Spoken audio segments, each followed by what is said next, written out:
அங்க ஒரு சத்தமா இருக்கு. அதனால தான் ஃபோன் அங்க பண்ண முடியல கிச்சன்ல. சாப்பாடு செஞ்சுக்கிட்டு தான் இருக்கேன். நான் ஃபோன்ல போடுற எல்லா பதிவுமே உண்மைய சார்ந்தத தான் நான் பேசுவேன். எந்த ஒரு பொய்யும் ஃபோன்ல பேச முடியாது. ஏன்னா, இத எவ்வளோ பேர் வாட்ச் பண்றாங்க. பொய் சொன்னா அப்புறம் நம்மளையும் ஜெயில்ல தூக்கி போட்டுருவாங்க. அதனால பொய்யான பதிவுகள இதில விடவும் முடியாது. எக்ஸ்ட்ரான வார்த்தைகள் தேவையில்லாததெல்லாம் இதில பேச முடியாது. இன்னைக்கு என்னோட பதிவு என்னன்னா, ஆ பெண்களும் நெறைய பேர் வந்து வாழ்க்கையில எவ்வளோ அடிபட்டுருப்பாங்கன்னு ஒவ்வொருத்தர்ட்ட கேட்டு பாருங்க. அவங்கவங்க வாழ்க்கை பின்னாடி எவ்வளோ கஷ்டம் இருக்குன்னு. எல்லா சூழ்நிலையிலும் எல்லாரும் ஒரு சிலருக்கு தான் நல்லா லைஃப் அமையும். மீதி முக்காவாசி பேர் பார்த்தீங்கன்னா, ரொம்ப கஷ்டமான லைஃப்ல இருந்து தான் மீண்டு வெளிய வருவாங்க. ஆனா யாருமே வந்து குழந்தைங்கள எவ்வளோ ஒரு சூழ்நிலை வந்தாலும் விடவே மாட்டாங்க. ஆனா ஒரே ஒரு பேய் மட்டும் என்ன பண்ணுச்சு, குழந்தைங்களுக்கு பிரியாணில விஷத்த வச்சு தூக்கு மாத்திரை பிரியாணி கடைக்காரனுக்காண்டி வச்சு கொல்றதுக்கு முடிவே பண்ணிடுச்சு. பண்ணியும் பண்ணிடுச்சு. அந்த குழந்தைங்க சாவலன்னோனே தலகாணிய வச்சு அமிக்கிருச்சு. இன்னைக்கு அந்த இதுக்கு தீர்ப்பு 7 வருஷம் 2018ல நடந்த விஷயம். லாக்டவுனுக்கு முன்னாடி நடந்த விஷயம். இன்னைக்கு அவங்களுக்கு நீதி அரசர் செம்மன் ஐயா வந்து தண்டனைய நிறைவேத்தியிருக்கிறாங்க. ஆனா தூக்கு தண்டனை குடுக்கல. ஏன்னா காந்தி பிறந்த நாட்ல ஓயாம தூக்கு தண்டனை குடுக்க முடியாது. ஆனா வந்து அவங்க மத்த தாய்மாருக்கு ஒரு உதாரணமா இருக்கணும்னு ஆயுள் தண்டனை 2 பேருமே வெளிய வர முடியாத அளவுக்கு தண்டனைய நல்ல சமமா செஞ்சு வச்சிருக்காங்க அவளுக்கு.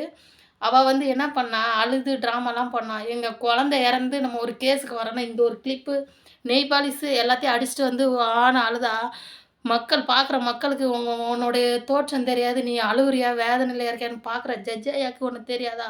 இந்த தப்ப செஞ்சுட்டு என்னத்துக்கு இந்த கஷ்டப்படணும்? சைட்ல எவன் பார்த்தாலும் இந்த பக்கம் பார்த்தா, அந்த பக்கம் பார்த்தாலும் நம்ம பிள்ளைகள நெனச்சோனே அதெல்லாம் நம்மள விட்டு வெளிய போயிடும். அப்படி யோசிக்காத ஒரு தாய் நீ மட்டும் தான் இருந்திருப்பாங்க. அதுவும் அபிராமி அம்மா மட்டும் தான். அம்மான்னு கூட சொல்லக்கூடாது. அந்த அபிராமி பேய் மட்டும் தான் இருந்திருக்கும். அவன் ஈஸியா சொல்ட்டான் உன் பிள்ளைகள கொல்லுன்னு. அத கேட்டு புருஷனெல்லாம் கொல்றதுக்கு ரெடியானே. இன்னைக்கு அதனோட பலன் என்ன?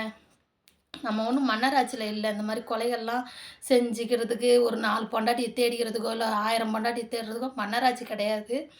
நம்ம வாழ்றது வந்து ஒரு சமூகத்துக்குள்ள நம்ம என்ன பண்றோம், ஏது பண்றோங்கிறத எல்லாருமே நோட் பண்ணுவாங்க. ஒரு காலம் நம்ம தவறுனால், நம்ம பிள்ளைகள வச்சு அத மீண்டு வெளிய வரணுமே கண்டியும், திருப்பி அதுக்குள்ள போக்கூடாது. எந்த ஒரு சூழ்நிலையும் மனசு மட்டும் மாத்தி வைக்கவே கூடாது. அத ரொம்ப டைட்டா வச்சுக்கணும். எல்லா ஃப்ரெண்ட்ஷிப்புமே நட்பு நல்ல நட்புன்னு தான் நம்மள தேடி வரும். ஆனா அது உண்மையான நட்பாவே இருக்காது. கடைசியில அவங்க நாலு ஆட்டைய தான் பார்ப்பாங்க.